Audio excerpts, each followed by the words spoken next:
أعوذ بالله من الشيطان الرجيم بسم الله الرحمن الرحيم الحمد لله رب العالمين والصلاة والسلام على رسولنا محمد وعلى آله وصحبه أجمعين أما بعد Assalamu alaikum wa rahmatullahi wa barakatuh. Hurmatli musulmon ham muslima qardoshlar, Rabbimiz Allohning salami, rahmati ham barakati bo'lsin har barchalarimizga. Шушы узып кичә ел инде һәр кемгә Аллаһ субханаһу ва тааля сынау буларак бирде һәм аңа кадәр яшәгән елларны әгәр дә карасак, Раббыбыз Аллаһ Тәала безгә һәр нәрсәдә иркенлек бирде. Ризыкта дисәк, киемдә дисәк, машинада, йортта, һәр берсендә дә Аллаһ субханаһу ва тааля безгә үзенең ниъмәтен иксез-чиксез бирде. Ләкин адәм баласы шөкерлеме соң? Адәм баласы шушы булган ниъмәткә шөкер итә беләме? Раббыбыз Аллаһ Тааля бездән бәлки шушыны таләп итәдер. Раббыбыз Аллаһ Тааля биргән ниъмәтләргә никадәр без шөкерле. Чөнки Раббыбызның вәгъдәсе бар. Ва ла ин шакартум ла азиданнакум ва ла ин кафартум инна азаби ла шадид.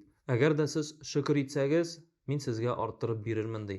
Әгәр дә күферлек кылсагыз, ягъни зарлансагыз, шушы булганын күрә белмәсәгез, шушыларга миңа инде шөкер итмәсәгез, минем газабым сезгә көчле ди. Һәм карагыз, Аллаһ Раббыбызның газабы безгә ни кадәр булды соң? Туганнар белән аралашып булмый, якыннар белән аралашып булмый. Инде иркенләп һава да сулап булмый, маска аркылы суларга кирәк дип әйтүчеләр дә булды. Аннан да тыш, иң авыры, якын булган кешеләребезне, безнең әти-әниләр, әби-бабайлар булсын, дуслар, туганнар булсын, Раббыбыз Аллаһ Тааля безнең арадан алды.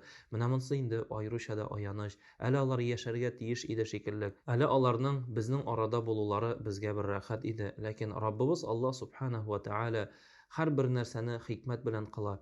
Һәм игътибар итеп карыйк, якыннарыбызның безнең арадан китүдә, туганнарыбызның, якын кешеләребезнең ширләве дә, шушы пандемия сәбәпле булган шикләүләр дә ни өчен Раббыбыз Аллаһ Тааля безгә бирә? Раббыбыз Аллаһ безне яралты шушы дөньяда гыйбадәт кылу өчен. Гыйбадәт нәрсә ул? Ул инде намаз укып, ураза тотып, закат, хаҗ гына түгел, аны танып яшәү, аны искә алу, аңа шөкер итү, аны мактау, аны улылау, аңа тәвәккәлләү, аңа өметләнү. Шуңа да Раббыбыз Аллаһ субханаһу ва тааля бездән шушыны көтә.